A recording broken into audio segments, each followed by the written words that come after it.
अच्छा जी, तो अब ये देख लें इस मैटलैब के अंदर ये कल इंस्टॉलेशन तो हमने सारी कर ली थी जी। ठीक है जी, इंस्टॉलेशन पे मैं बात अब नहीं करूंगा दोबारा, हम बेसिक उसके वर्किंग एनवायरनमेंट पे और कुछ एग्जांपल्स इसमें करके देखेंगे मैटलैब में।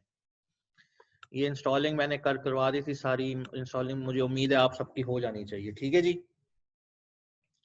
तो उसके बाद जो है अगला काम जो है ये काम करते हैं कि इसके एनवायरनमेंट को देखते हैं। अब ये मैं जो हूँ अपने, एक मिनट मैं पहले यहाँ से करने के बाद अपना खोलता हूँ। अच्छा, ये जो आपको सामने विंडो नजर आ रही है ना, इसको कहते हैं जी कमांड विंडो। इसको कमांड विंडो क्यों कहते हैं? क्योंकि इसमें आप अपनी एक कमांड देते हैं और उस कमांड के बिना पे जो भी आप कमांड देंगे वो एग्जीक्यूट होगी। क्लियर है ये बात? तो उसके बाद ये बात तो क्लियर है ना मेरे ख्याल में? आवाज आ रही है? यस सर, आ रही है, क्लियर है। चलें जी, ये बात क्लियर है। अब फॉर एग्जांपल अभी आपके पास ये देखें, ये आपके पास डबल इस तरह के जो आएंगे एरोज आएंगे, ये जो है इंडिकेट करते हैं कि अब मैं आपको रियल मैटलैब में कर दिखाता हूँ। यार एक तो आप लोग टाइम पे नहीं आते सारे। अच्छा जी, अब आप ये देखें मैटलैब आपको नजर नहीं आ रही होगी, मैं इसमें आपको करके दिखाता हूँ।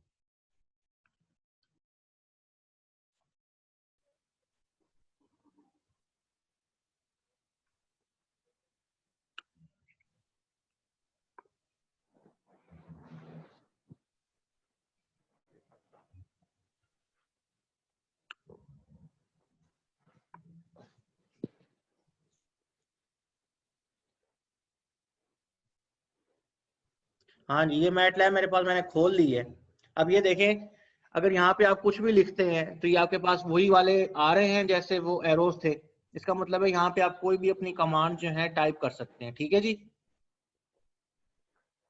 क्लियर हो गया? अब ये देखें फॉर एग्जांपल मैं लिखता हूँ a इज इक्वल टू, यहाँ पे मैं लिखता हूँ a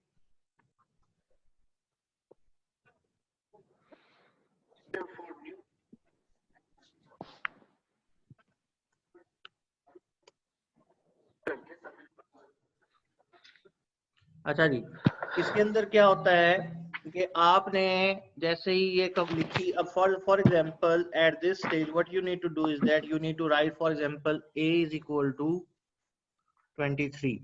ठीक है जी, तो आप ये देखेंगे a इज इक्वल टू 23 नीचे जाहिर हो गया। क्लियर है ये बात? हाँ जी। अब ये देखें कि इसके जो राइट हैंड साइड पे आपके पास ये जो वर्क स्पेस बनी है, ये देखें जी वर्क स्पेस आपके पास बन गई है, जिसके अंदर आपके पास a जो है इज अ वेरिएबल, जिसके अंदर जो वैल्यू है वो 23 पड़ी हुई है। ये थ्रू द राइट साइड देखें, सबको नजर आ रहा है राइट साइड पे, यहाँ पे ये a is equal to 23 पड़ा हुआ है। So a is a variable which is defined over here in the workspace and 23 is the value which is assigned. अगर इसकी आप बात करें, अगर इसकी मैं ओवरऑल इंटरफेस की बात करूं तो आपको सिमुलिंक एक मिलेगा। ये सिमुलिंक लिखा हुआ है। सिमुलिंक जो होता है ये ज्यादातर जो होते हैं इंजीनियर्स यूज करते हैं फॉर डिफरेंट पर्पसेस। इसमें आपके पास ब्लॉक डायग्राम्स होती हैं जी, जिनको आपने यूज करना होता है। ये देखिए अगर मैं इसको जनरेट करूंगा, ये काफी लंबा काम आवाज क्लियर नहीं आ रही जी। सर, आवाज नहीं आ रही क्लियर आप? हाँ जी, अब आवाज क्लियर है पहले से? यस सर, अब क्लियर है। हाँ जी, ये रिकॉर्डिंग भी इसीलिए हो रही है ताकि जिनको आवाज क्लियर ना आ रही हो वो रिकॉर्डिंग से सुन लें बाद में। Yes sir, thank you.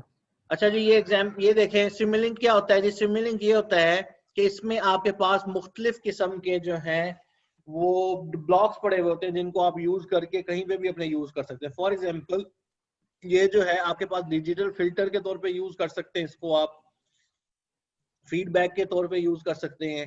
अब ये देखें इसमें आप मैक्सिमम इसके डिफरेंट फील्ड्स हैं, यानी एरोस्पेस ब्लॉक सेट आपके पास अलग से होगा। उसके बाद कम्युनिकेशन सिस्टम, यानी कम्युनिकेशन सिस्टम में जो लोग यूज करते हैं उनके लिए टूल सेट अलग से बना हुआ है। डीएसपी सिस्टम टूल सेट ये अलग से बना हुआ है डिजिटल सिग्नल प्रोसेसिंग के लिए, ये आप लोग शायद आगे सब पढ़ेंगे। एम्बेडेड कोडर, एचडीएल प्रोग्रामिंग आप लोग पढ़ रहे होंगे। Powertrain blockset, Simscape, Stateflow, ये सब कुछ जो है इस सिमुलिंक में आपको चीजें इस तरह की गिवन होती है। ये नहीं कि ये ज्यादातर जो काम है ये इंजीनियर्स का काम है, इंजीनियर्स इसको यूज करते हैं। मैं आज जो है हम सिंपल इंट्रोडक्शन पे बात करेंगे, तो आज हम सिंपल सिंपल कमांड्स टाइप करेंगे और उनका आउटपुट देखेंगे। अब आपने वेरिएबल देख लिया जी, वर्क स्पेस में आपने डिफाइन कर लिया था, जो आपने डिफाइन किया था वो वर्क स्पेस में आपके पास डिफाइन हो गया जी। फिर आपके पास होती है जी कमांड हिस्ट्री। कमांड हिस्ट्री में क्या हो रहा होता है जी कि कमांड हिस्ट्री ये होती है कि जो जो कमांड्स आप देते हैं वो कमांड आपके पास सारी की सारी जो होती हैं वो सेव हो रही होती हैं। ठीक है जी, उसको हम क्या कहते हैं, कमांड हिस्ट्री। तो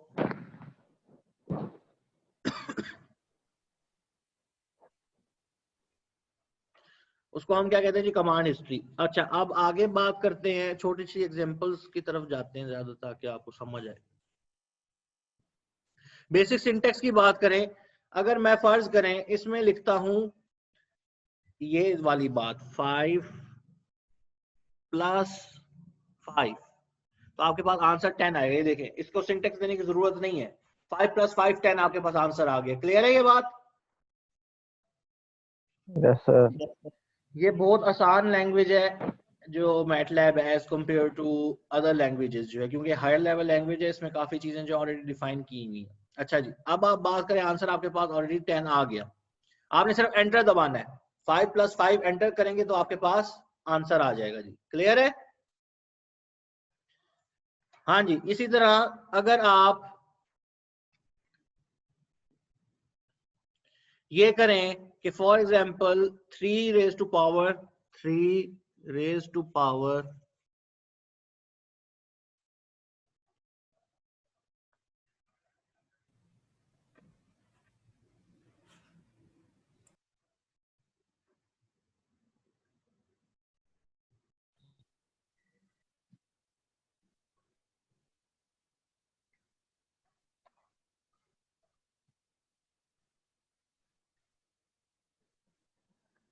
अगर इसी तरह आप ये मल्टीप्लाई करें 3 ×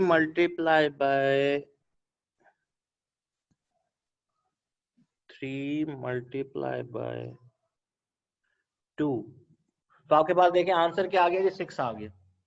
क्लियर है ये? Yes yes sir. तो यस इसके सर। अंदर जो सिंटेक्स है आपको ऑलरेडी डिफाइन नहीं करना पड़ता, जैसे कि आप लोग सी या सी में अगर आपने उसमें कोई भी कैरेक्टर डिफाइन करना है तो आपने उसको सबसे पहले क्या डिफाइन करना होता है जी, इंट 4, इस तरह के आप लोगों सी प्लस प्लस में पढ़े होंगे, ऐसे ही है। Yes sir. लेकिन वेरिएबल। इसके अंदर आपको डिफाइन करने की जरूरत नहीं है, it will automatically consider the things. अब इसकी एग्जांपल में एक और देख लेते हैं एग्जांपल्स करके, ताकि आपको थोड़ा सा अंदाजा हो जाए। ये देखें जी, अब जो है अगर मैं लिख देता हूं साइन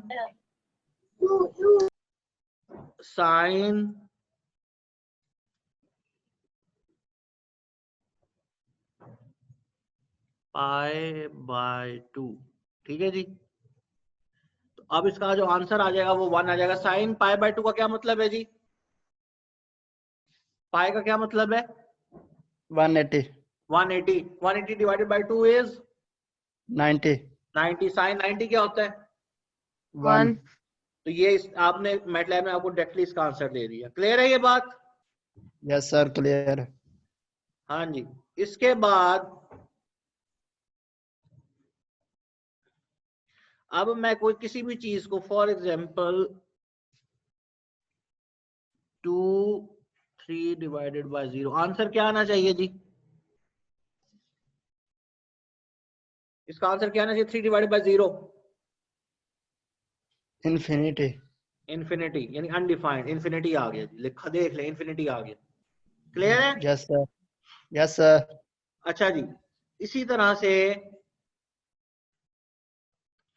फॉर एग्जाम्पल आपके पास जो है 732 इंटू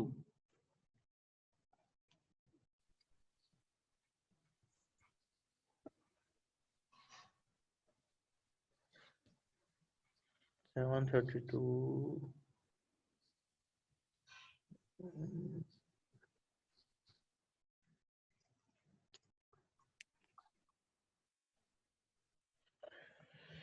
ये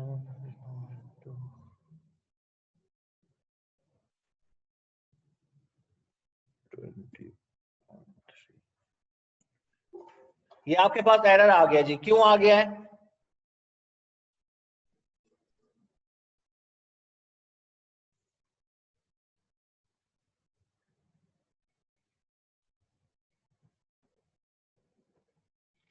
ये मैंने बीच में जो है डाल दिया था एंटर का साइन, जिसकी वजह से स्क्रीन के दरमियान ब्लैंक बन गया था, यानी 732 और 20.3 के दरमियान ब्लैंक बन गया था, जिस वजह से कमांड एग्जीक्यूट नहीं हुई थी। अब इसका मतलब ये हुआ कि डेसिमल्स में भी आपस में नंबर्स को मल्टीप्लाई मैटलैब इजीली कर सकता है। इन दोनों को मल्टीप्लाई करें जी, आंसर यही आता है जो मैटलैब ने हमें दिया है। हाँ जी, मल्टीप्लाई करें जी, आंसर यही आता है।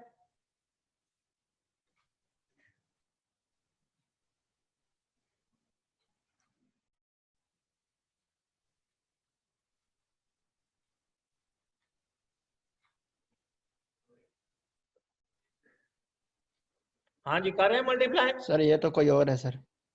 जी, अच्छा ठीक, यही है सर, यही आंसर आता है। मेरे पास आ रहा है 14859.6, इधर 1.148 है, फिर वो पावर हो गई है ना सर। ओके ओके आंसर, इसका मतलब ये हुआ, ये देखो वर्क स्पेस में जो है यहाँ पे आंसर के अंदर ये चीज वेरिएबल जो है, ये आंसर के नाम से एक वेरिएबल बना और उस वेरिएबल के अंदर जो वैल्यू स्टोर हो गई वो हो गई 1.46, जो कि हमने इधर एग्जीक्यूट की है। क्लियर है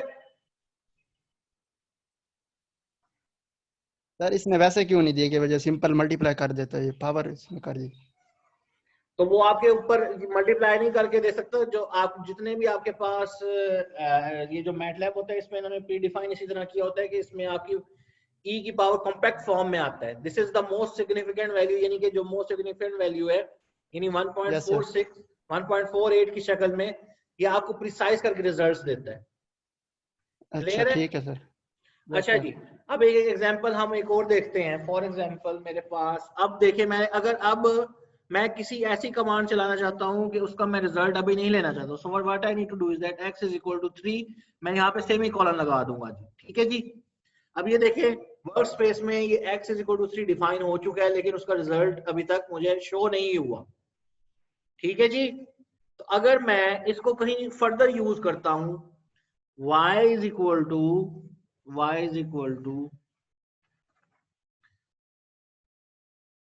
x plus 5,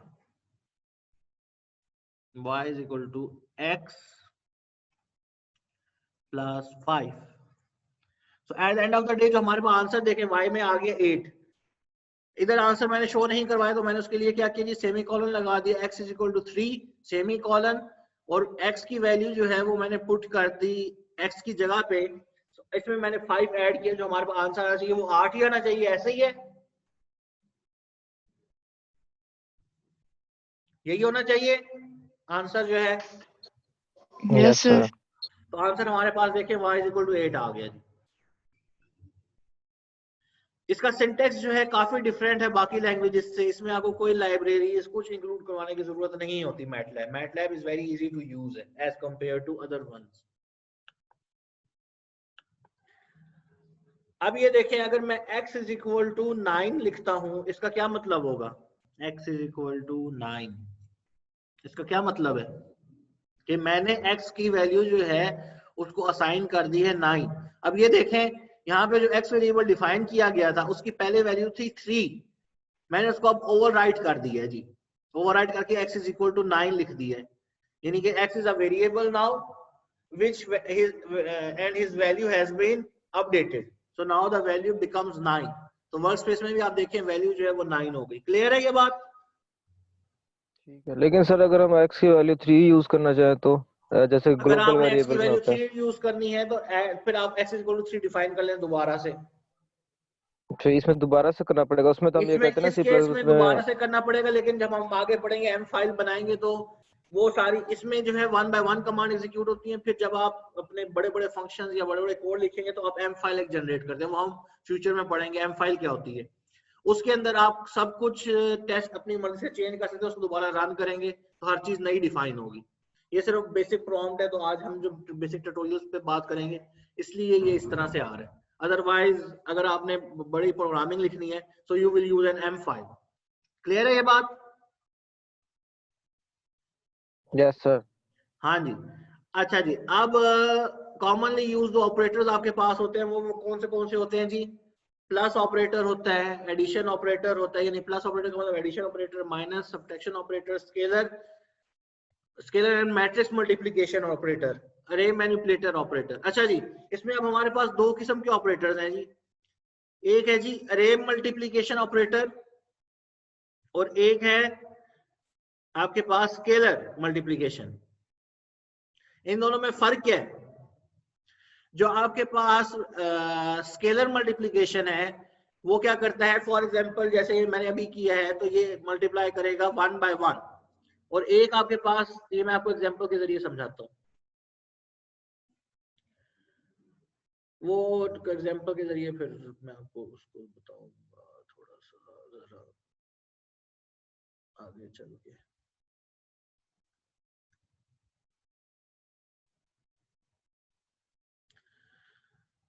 अच्छा जी, वेरिएबल्स जैसे डिफाइन करने होते हैं तो आपने, अब फॉर एग्जांपल मैं आपके पास एक करता हूं, उसकी वैल्यू देता हूं, for example x is equal to SQRT square root of 16।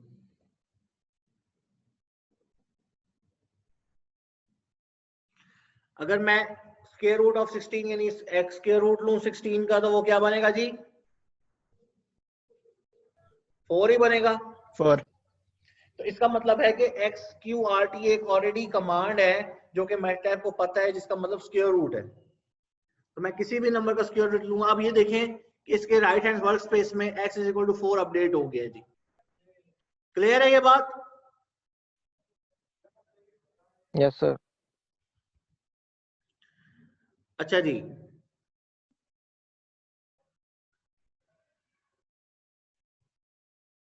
अब मेरे पास फॉर एग्जांपल जो आपके पास कमांड है वो ये है। अब ये स्केलर मल्टीप्लिकेशन की मैं बात कर रहा हूँ। अब मैं आपको दिखाता हूँ स्केलर मल्टीप्लिकेशन क्या होती है जी। x is equal to 7 multiply by 8। ठीक है जी, ये आपके पास हो गई। इधर आप लगा दें G semi colon. Semi colon किस वजह से लगाएंगे? ताकि अभी आप इसका रिजल्ट नहीं लेना चाह रहे, शो नहीं करवाना चाह रहे। तो इसके बाद अगर मैं y is equal to x into 7.89 करूंगा, y is equal to x into 7.89 जो तो आपके पास रिजल्ट आएगा वो देखें जी कितना आ गया जी। इसका क्या मतलब हुआ कि आप एक वेरिएबल की मल्टीप्लिकेशन करवा के उसको उस वेरिएबल में स्टोर करके उस वेरिएबल को आगे यूज भी कर सकते हैं। सेमीकोलन लगाएंगे तो वो रिजल्ट उस टाइम डिस्प्ले नहीं करेगा, it will just save the result. अगर आप सेमीकोलन नहीं लगाएंगे तो वो रिजल्ट आपको इधर डिस्प्ले करेगा। क्लियर है ये बात? Yes sir. तो आपके पास जो y की वैल्यू कैलकुलेट करेंगे यही आती है जो इसने मैटलैब ने हमें दिखाई है।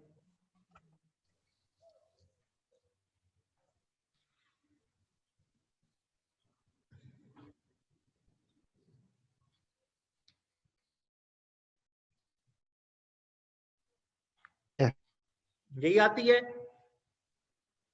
Yes sir. अच्छा जी, अब आप फॉर एग्जांपल एक चीज डिफाइन करते हैं, a इज इक्वल टू 2, ठीक है जी, b इज इक्वल टू 5 और c आप डिफाइन करते हैं, c is equal to a dot या a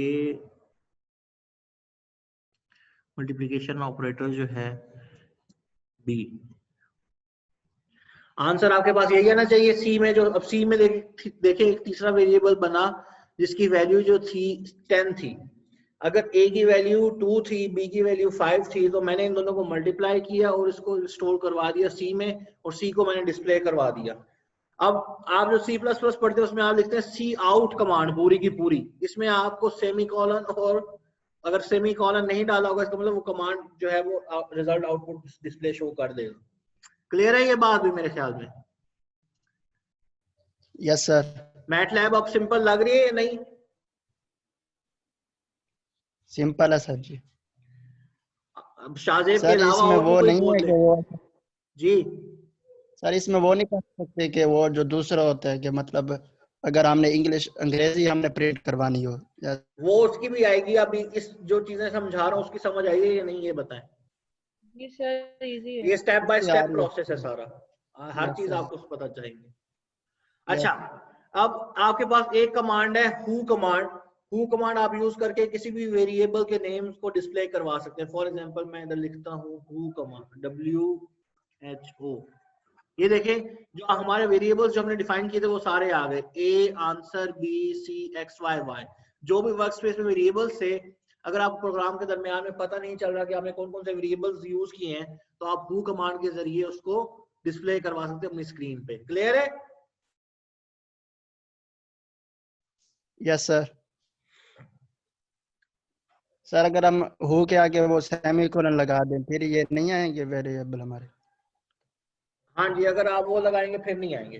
अच्छा, अगर आपके पास अगर आपने जो है इसको करना है, क्या नाम है, अगर आपने सब कुछ जो है वो करना है कि either it will be which class it belongs to and how much is the size of each one, so आप इसको लिखेंगे WHOS whose। ये देख लें जी, ये हमारे पास इसकी साइज आ गया जी। ये देखें ए वेरिएबल जो था उसका साइज था 1x1, यानी कि 1 by 1 का था वो बाइट। उसका जो बाइट्स थे वो टोटल 8 बाइट्स थे, और किस क्लास में वो बिलोंग कर रहा है, वो डबल को बिलोंग कर रहा है। इस तरह से तमाम वेरिएबल्स के बारे में अगर आपने इंफॉर्मेशन लेनी है तो आप हु कमांड और हुज कमांड के जरिए उस चीज को एग्जीक्यूट करके आंसर ले सकते हैं। मेरे ख्याल में ये बात भी क्लियर है।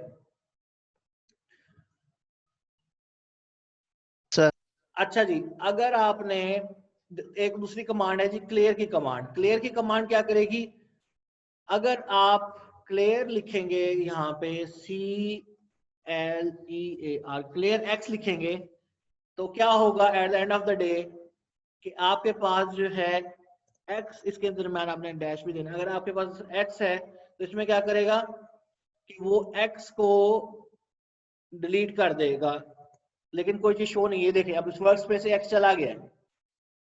अब मैं दोबारा हु कमांड लिखता हूं और मैं देखता हूं मेरे पास कौन कौन से वेरिएबल्स बाकी रह गए। तो मेरे पास देखें एक्स नहीं है इसके अंदर, ऐसे ही है, देखा है आपने? हाँ जी शाहजेब, इस बात की समझ आई है? Yes sir. बाकी सबको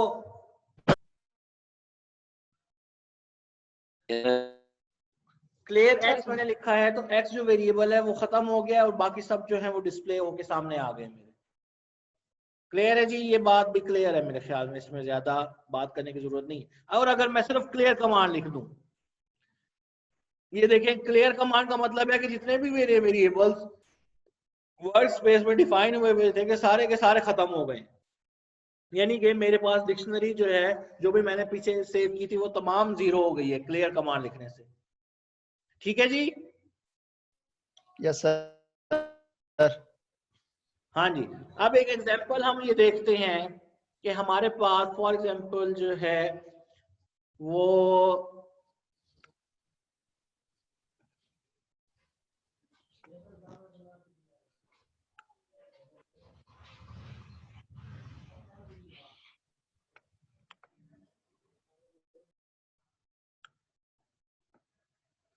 अब आपके पास फॉर एग्जांपल ये आपके पास एक जो है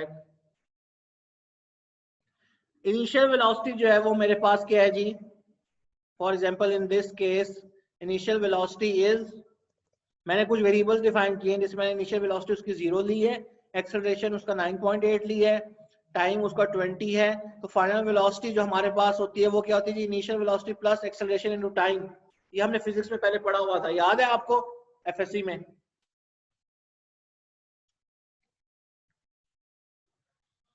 याद है मेरे ख्याल में या नहीं याद, ये फॉर्मूला जो है? Yes sir, yes sir. हाँ जी, अगर इसको मैं एग्जीक्यूट करूंगा तो मेरे पास जो फाइनल वेलोसिटी देखें वो आंसर जो आएगा वो आएगा जी 196। अब यहाँ पे देखें मेरे पास तमाम एक्सेलरेशन की वैल्यू, आंसर की value, final velocity, initial velocity and all other values are displayed. So जो मेरे पास आंसर जो आया वो आया है जी 196। ठीक है जी, तो मेरे पास फाइनल वेलोसिटी की वैल्यू मुझे मैटलैब ने कैलकुलेट करके दे दी। मैंने एक सिंपल कमांड जो हमने ऑलरेडी पढ़ी, इनिशियल वेलोसिटी यानी कि एक वेरिएबल डिफाइन किया जिसकी मैंने वैल्यू असाइन उसको 0 की। एक्सेलरेशन की वैल्यू ड्यू टू ग्रेविटी जो है वो 9.8 होती है जी। टाइम इसका मैंने 20 रखा, तो मैंने फाइनल वेलोसिटी जो है what it will be initial velocity plus acceleration into time. अब ये स्केलर्स क्योंकि एक एक नंबर है तो ये स्केलर मल्टीप्लिकेशन हो रही है सारों की। स्केलर मल्टीप्लिकेशन के बाद जो आंसर आ रहा है वो फाइनल वेलोसिटी में सेव हो रहा है जो कि है 196। इसको जरा सॉल्व करके देखें, यही आंसर आता है जो मैटलैब हमें दे रहा है। मैनुअली सॉल्व करें जी इसको जरा।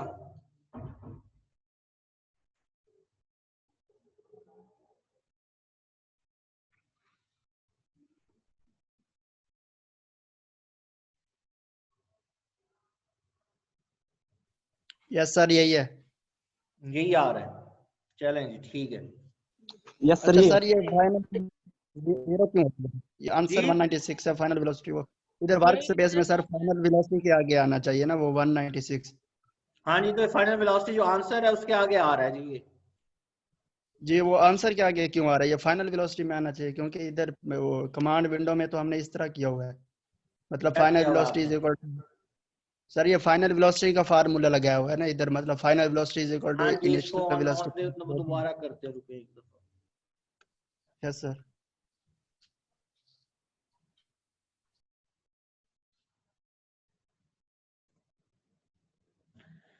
ये जो इस टाइम दिखा रहा है ये फाइनल वेलोसिटी जो है उसको दिखा रहा है 0। इसकी क्या वजह हो सकती है जी? और यस असल सर, में यही जो पूछना है चाहता वो हूँ। हमें दिखाना चाहिए इसको, फाइनल वेलोसिटी को। अच्छा जी, ये स्पेलिंग की 190। गलतियां जी, स्पेलिंग की गलतियां हैं जी। आप लोग तो डाटा साइंस से, आप बताएं क्या वजह हो सकती है इसकी? अरे इनिशियल में स्पेलिंग की गलती है। चल में हाँ जी, स्पेलिंग की गलती। इनिशियल में स्पेलिंग की गलती है, इस वजह से उसने वेरिएबल एक अलग डिफाइन किया है। So that's why the final velocity is becoming another variable which is assigned another value. और एक आंसर वो वेरिएबल बना रहा है जिसके अंदर वो क्या कर रहा है, उसको डिफाइन कर रहा है। क्लियर है ये बात? Yes sir. इसको आप जरा कमांड को खुद टाइप करें, अपनी अपनी मैटलैब है आप लोगों के पास? मैटलैब हसीब के पास तो थी, हसीब जरा कमांड को टाइप करो यार, बताओ आंसर क्या आता है, बल्कि आंसर रिजल्ट शेयर करो ग्रुप में। ठीक है जी? Okay sir.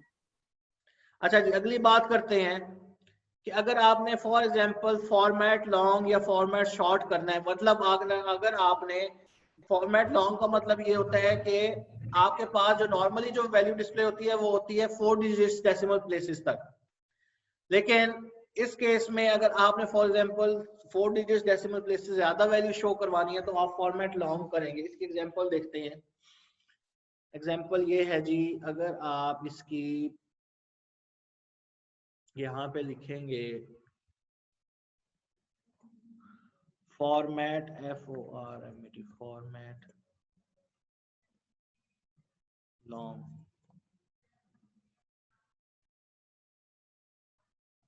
ठीक है जी। अब ये देखें, फॉर्मेट लॉन्ग जो था ये एक फंक्शन था जो कि मैटलैब को पता था कि लॉन्ग का क्या मकसद है, तो लॉन्ग खुद ब खुद एक्टिव हो गया।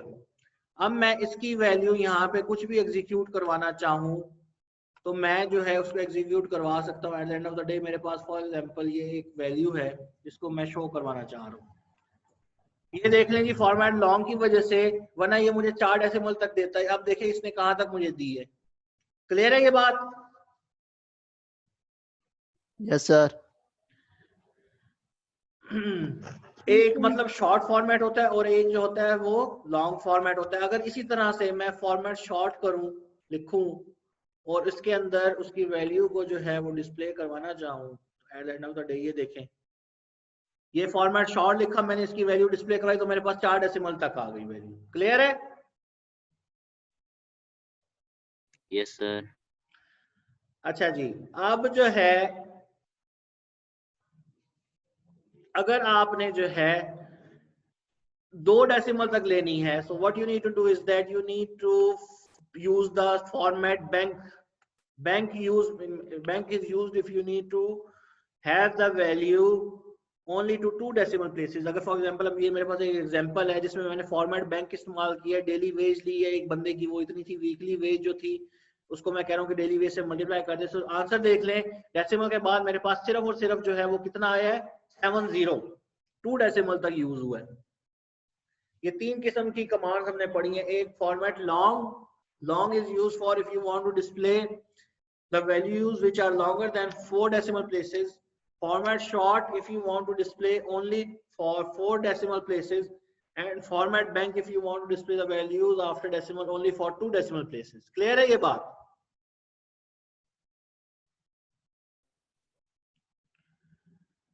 हाँ जी, ये बात क्लियर है? सर क्लियर है। हाँ जी, तो अगर फॉर एग्जांपल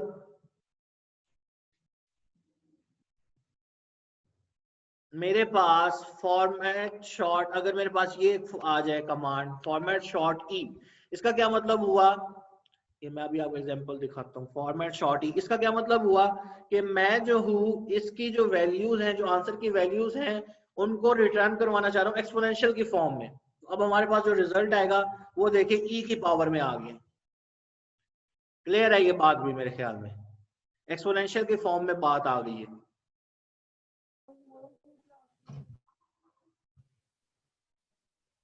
ठीक है जी।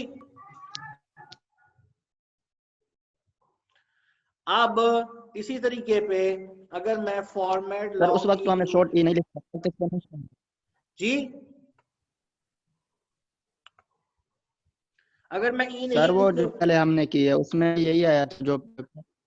हाँ जी, अगर फॉर एग्जांपल आपने असाइन नहीं किया वो automatically it will assign in long E form, लेकिन अगर आपने असाइन कर दी है तो ऑटोमेटिकली वो लॉन्ग ई फॉर्म में डिस्प्ले करेगा, नहीं करेगा, वो उस फॉर्म में डिस्प्ले करेगा जो आपने उसको असाइन की हुई है, लेकिन नॉर्मल रूटीन में वो लॉन्ग ई की फॉर्म में ही डिस्प्ले करता है।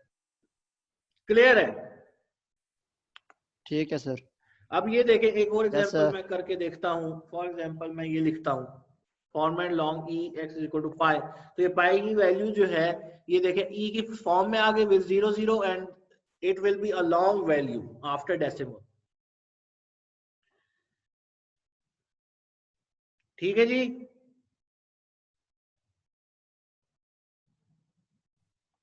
यस सर ओके ठीक है। अच्छा जी, अब आपके पास तकरीबन 3 मिनट रहते हैं। अब इससे पहले मैं रोज और वेक्टर्स पे आ जाते हैं, फिर हम अगली दफा जो है मैट्रिसेस पे बात करेंगे। रोज और वेक्टर्स पे बात कर लेते हैं। अगर आपने कोई भी रो वेक्टर करना है create, so what you need to do is that you need to, for example you need to use this kind of thing over here. For example ये जो है आपके पास एक रो वेक्टर देखें बन गया जी। अगर आपने एक रो वेक्टर बनाना था तो उसके लिए आपने क्या किया जी, 7 8 9 10 11, ये फॉर एग्जांपल आपका कहने मैंने अरे बनाई है, 1D अरे, 2D अरे। तो इसके अंदर अरे जब डिफाइन किया तो इसमें मैं कैसे डिफाइन करूंगा कि मैंने सिर्फ उसकी वैल्यूज को असाइन कर दिया, उसकी जो वैल्यूज थी उनको असाइन कर दिया, तो आर के अंदर जो मेरे पास वैल्यू डिस्प्ले हो गई वो देखिए 7 8 9 10 11। क्लियर है ये बात भी? ये है जी रो वेक्टर। अगर मैं कॉलम वेक्टर जो है उसको बनाना चाहूं तो मैं क्या करूंगा जी,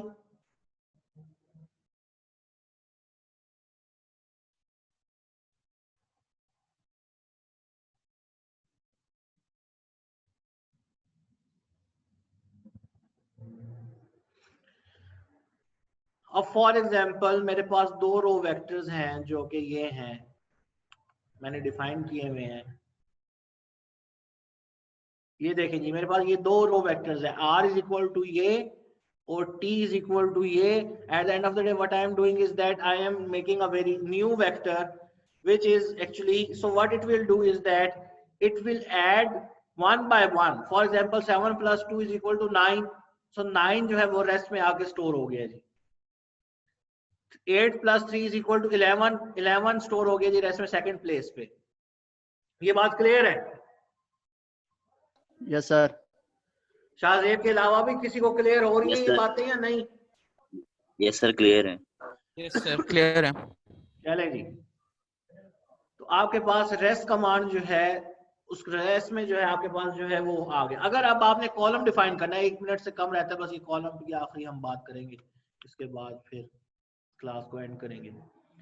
कॉलम को देखें जी, कॉलम को अगर हमें डिफाइन करना है, सो ये देखें, मैं क्या करूंगा, 7 के बाद भी सेमी कॉलम लगाऊंगा, 8 के बाद भी सेमी कॉलम, 9, 10, 11 के बाद भी सेमी कॉलम लगा दूंगा। उसकी वजह से क्या होगा कि जो आपका जो कॉलम है वो कॉलम की शक्ल में रिप्रेजेंट हो जाएगा, 7, 8, 9, 10, 11। क्लियर है ये बात? Yes sir. चलें जी, क्लियर हो गई। अब अगली बात मैट्रिसेस पे करेंगे। मैट्रिसेस पे इंशाल्लाह जो है वो बात अगले लेक्चर में करेंगे। ठीक है जी, आज के लिए हमारा इतना काफी था जो हमने कमांड्स एग्जीक्यूट किए। मैटलैब आसान है? आसान है सर अभी तो। Yes sir. C++ और इन हायर लेवल लैंग्वेजेस से मैटलैब ने हमारी जिंदगी बहुत आसान की हुई है। इसीलिए कोई बंदा नॉन प्रोग्रामर भी हो वो भी मैटलैब को इस्तेमाल कर सकता है।